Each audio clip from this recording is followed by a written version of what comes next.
Hello, everybody. Welcome to Crossplay's Weekly Picks. My name is Eric. This is the show I do once a week where I'll pick out a movie, book, game, joke, and Bible verse for the week. So we're going to go ahead and get started.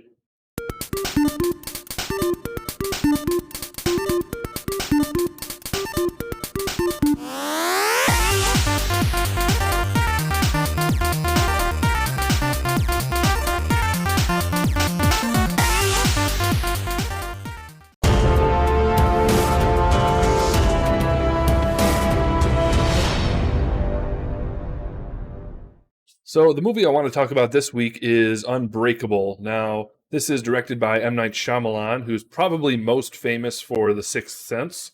Unbreakable, though, I might like a little bit better from his earlier movies. And it's basically a story about a guy who gets into a massive train accident and is actually the only one who survives. And a man eventually leaves a note for him that asks whether he's ever been sick before. And so he starts to actually wonder, whether or not he's a superhero as he has conversations with this guy. And it's a really slow burn, you might say, a really slow movie. But I really like the way Bruce Willis acts in it, and pretty much every actor acts in it. It's got Samuel L. Jackson as well. I don't want to give too many spoilers about the plot or anything like that, but I just want to say it's probably one of M. Night's more underrated movies. So I definitely recommend you take a look at it. It's strangely less stylized and less action-packed than a lot of comic book movies. I think this movie probably demonstrates the way M. Night Shyamalan does really well in emphasizing an actually really positive display of what family life can look like. He shows it through sort of a negative version of it throughout most of this movie, but there's a lot of redemption, you might say. That's all I'll say about it for now, but I definitely recommend it. Unbreakable. Take a look.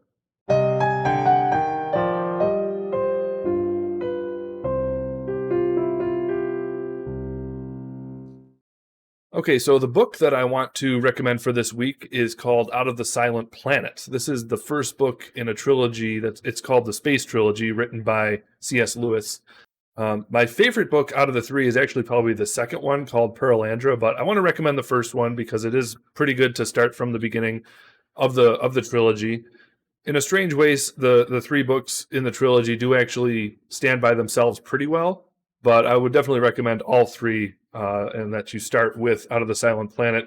It starts out basically with a guy called Ransom who is sort of kidnapped by his sort of scientist colleagues, and they take him to another planet in this makeshift spaceship, and he ends up basically meeting a race of beings who are unfallen in the Christian sense.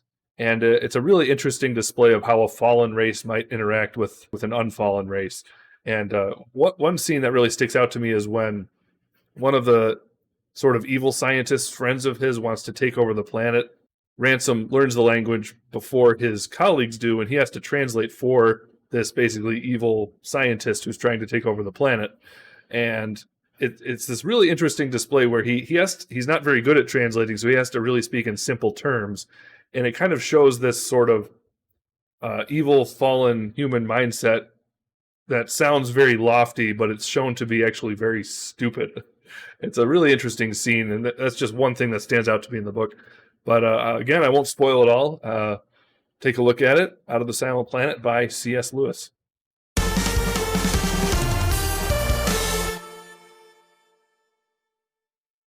So the game that I would like to recommend this week is Doom 2016. So this is a reboot of the original 90s Doom first-person shooter series that really sort of set the stage for first-person shooters for years to come.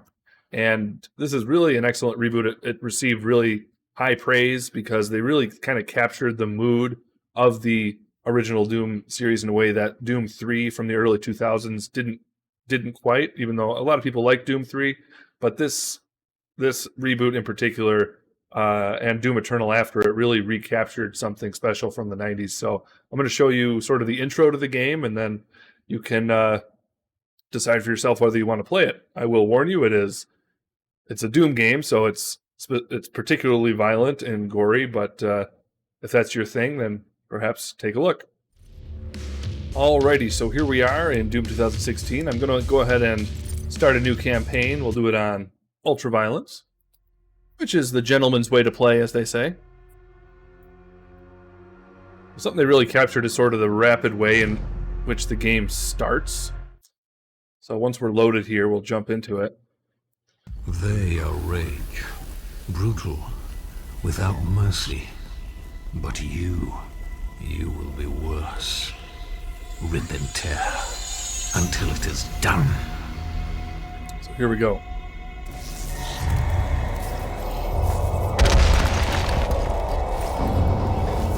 And here we are.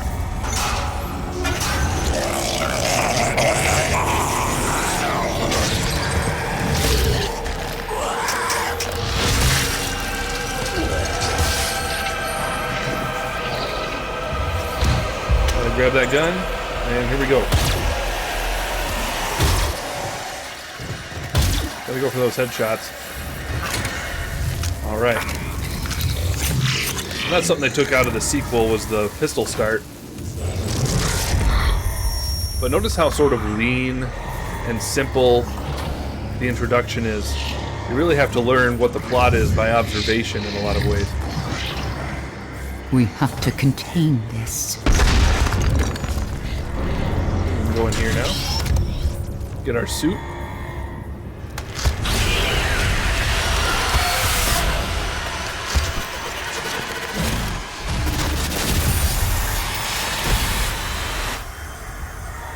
Very nice.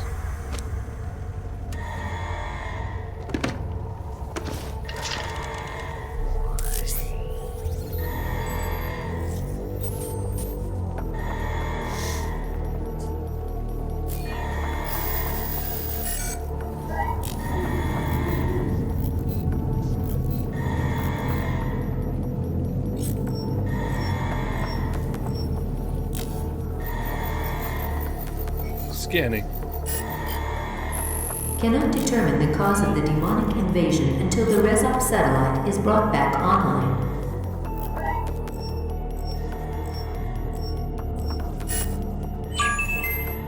Welcome. I'm Dr. Samuel Hayden. I'm the head of this facility. I think we can work together and resolve this problem in a way that benefits us both. Hey. No thanks. Here we go. Excellent intro. Boy, I realize I'm not used to these controls. I'm used to the sequel's controls. 4 kills. Here we go. New gun, please.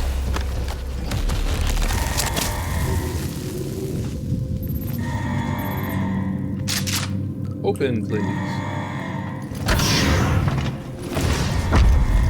Of course, they reintroduced the imps from the original game. Demonic presence at unsafe levels. Lockdown in effect. Right. We'll just blow them up.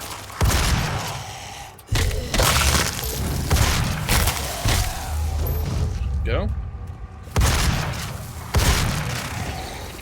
Let me grab some ammo really quick.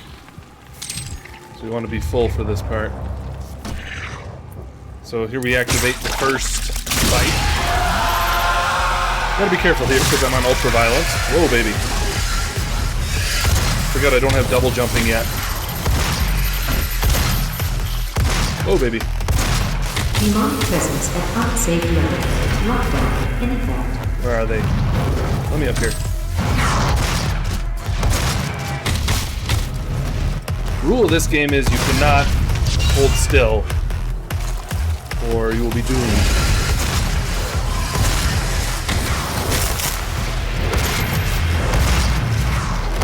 Oh boy. It's all imps. It's a nice intro demon.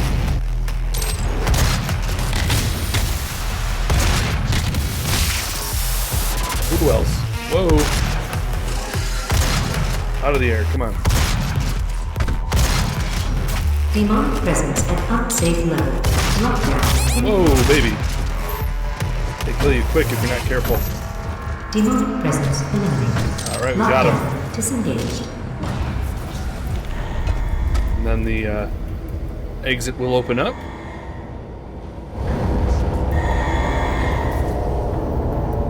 A little more environmental storytelling here. He cannot be allowed to leave this place. But it's too late, you see. Everything. I'm willing to take full responsibility for the horrible events of the last 24 hours, but you must understand. Our interest in their world was purely for the betterment of mankind. Everything has clearly gotten out of hand now, yes. But it was worth the risk, I assure you. There we go. Soundtrack by Mick Gordon. Excellent soundtrack, by the way.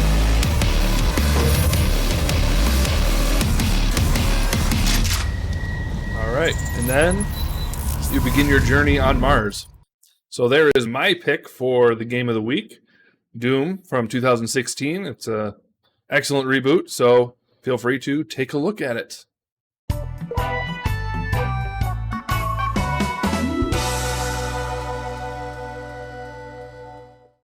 All right, so for the joke of the week, I'm going to venture a blonde joke, actually, at the risk of offending blondes out there, including my wife, but you might like this one. Might be a little different, who knows? So there's this blonde sitting next to a scientist during a flight, and the scientist looks over and he thinks, well, it's a blonde. Perhaps I can win myself a bet here. So he looks over at the blonde and says, hey, would you like to win some money? And she says, well, sure, why not? And he says, okay, how about if I ask you a question that you don't know the answer to, you give me $5. But if you ask me a question that I don't know the answer to, I'll give you $50. And she says, that sounds like a good deal. Let's do it. And he says, okay, but I get to go first. She's like, okay, go ahead. And so he says, okay, what is 4 plus 4? And she sits there and she thinks about it really hard. And after, a full minute, she's like, I can't think of it. I'm terrible at math. What's the answer? And he says, well, the answer is 8. Here's you owe me $5. And she reaches into her purse, digs out a 5 and hands it to him. She's like, fine, fair's fair. And he says, okay, it's your turn. And so she looks at him and goes, okay, here's a question. What goes up a hill with 4 legs and comes down the hill with 3 legs? And he thinks about it, and for some reason he just can't think of anything that fits into that. And he thinks and thinks, and he's like, boy, just give me some time. She's like, okay, take your time. But he thinks and thinks. Eventually the plane lands. He still hasn't thought of an answer. And then they leave the plane. They're walking out the terminal together, and he's like, you know what? I give up. Fine. Here's $50. What's the answer? And so she looks at him, and she gives him $5.